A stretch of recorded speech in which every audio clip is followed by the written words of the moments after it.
WPIL limited company की south Africa स्थित subsidiary को मेत्सी केमेटला जेवी से MCWF2 प्रोजेक्ट के लिए एक महत्वपूर्ण ऑर्डर प्राप्त हुआ है। यह project Trans Caledon Tunnel Authority South Africa के लिए पूरा कराया जाएगा। कंपनी को मिले इस कॉन्ट्रैक्ट का कुल मूल्य लगभग 426 करोड़ है। इस ऑर्डर के तहत WPIL की सब्सिडियरी मैक्वाब 2 प्रोजेक्ट के लिए इलेक्ट्रो, मैकेनिकल और इंस्ट्रूमेंटेशन वर्क्स की पूरी जिम्मेदारी निभाएगी। कंपनी को यह कार्य 48 महीनों के भीतर पूरा करना होगा। कंपनी का शेयर सोमवार को 0.58% की तेजी के साथ 387.30 रुपए पर बंद हुआ। एस्ट्राजेनेका फार्मा, सन फार्मा कंपनियों ने सोमवार को शेयर बाजार बंद होने के बाद जानकारी दी है कि कंपनी ने सन फार्मास्यूटिकल इंडस्ट्रीज लिमिटेड के साथ भारत में सोडियम जिरकोनियम साइक्लोसिलिकेट SZC के लिए दूसरी ब्रांड पार्टनरशिप की है। भारत में हाइपरकलाइमिया के इलाज के लिए सोडियम जिरकोनियम साइक्लोसिलिकेट SZC की उपलब्धता बढ़ाने के लिए पार्टनरशिप की गई है। यह दोनों कंपनियों के बीच दूसरा ब्रांड पार्टनरशिप मॉडल है, जिसके तहत SZC को भारत में 2 अलग अलग ब्रांड नामों से प्रमोट और डिस्ट्रीब्यूट किया जाएगा। एस्ट्राजेनेका का शेयर सोमवार को 0.20% की गिरावट के साथ 135 रुपए पर बंद हुआ, जबकि सन फार्मास्यूटिकल का शेयर 0.39% की तेजी के साथ 1764 रुपए पर बंद हुआ। Tata power renewable energy limited TPRL, जो देश के रिन्यूएबल एनर्जी सेक्टर में अग्रणी कंपनी है और टाटा पावर की सब्सिडियरी है, ने राजस्थान के बीकानेर जिले के कर्णीसार भाटियान में NHPC के लिए 300 MWAC 450 MWPDC क्षमता वाला DCR कंप्लायंट सोलर प्रोजेक्ट सफलतापूर्वक शुरू कर दिया है। कंपनी का शेयर सोमवार को 12% की तेजी के साथ 392.75 रुपए पर बंद हुआ। JSW इंफ्रा कंपनी ने ओमान की सरकारी खनन company minerals development Oman MDO के साथ एक महत्वपूर्ण एग्रीमेंट किया है।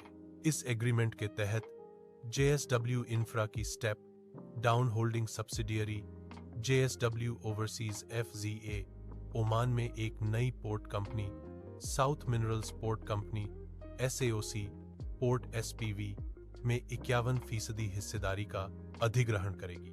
सोमवार को कंपनी का शेयर 0.20% की तेजी के साथ 281.45 रुपए पर बंद हुआ। HCL tech IT services company HCL tech ने सोमवार 17 नवंबर को बताया कि कंपनी ने चिपमेकर एनवीडिया के साथ मिलकर सांता क्लारा, कैलिफोर्निया में एक नया इनोवेशन लैब शुरू किया है। यह लैब एंटरप्राइज कंपनियों को फिजिकल AI और कॉग्निटिव रोबोटिक्स आधारित इंडस्ट्री एप्लीकेशंस को एक्सप्लोर, विकसित, इंक्यूबेट और बड़े पैमाने पर लागू करने में मदद करेगी। एम्फासिस सूत्रों के मुताबिक ब्लैकस्टोन जल्द ही IT सर्विस कंपनी एम्फासिस में अपनी हिस्सेदारी कम करने की तैयारी कर रही है। प्राइवेट इक्विटी फर्म संभावित ब्लॉक डील से पहले निवेशकों की मांग का आकलन कर रही है। इस आकलन के बाद बिक्री का आकार तय किया जाएगा। सितंबर तिमाही के अंत में ब्लैकस्टोन की कंपनी में 41% हिस्सेदारी थी, जो BCP टॉपको IX PTLT नामक इकाई के जरिए रखी गई थी।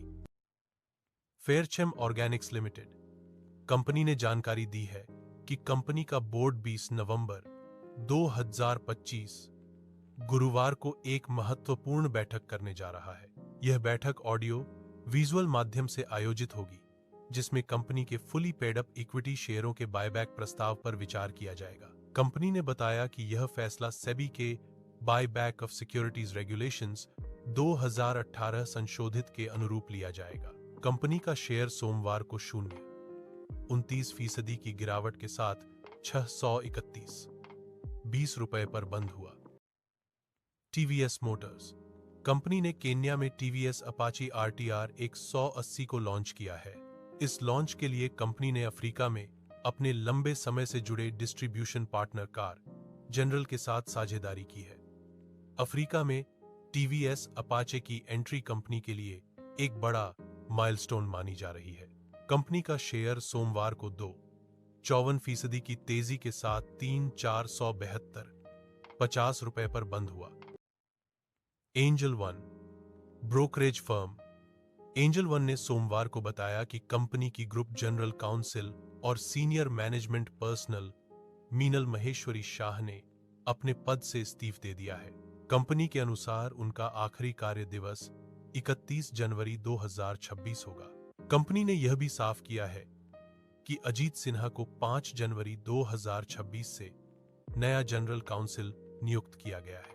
एंजल वन ने कहा कि बदलाव की यह प्रक्रिया तय समय के अनुसार पूरी की जाएगी और आवश्यक औपचारिकताओं को पूरा करने के बाद इसकी जानकारी स्टॉक एक्सचेंज को भी भेजी जाएगी।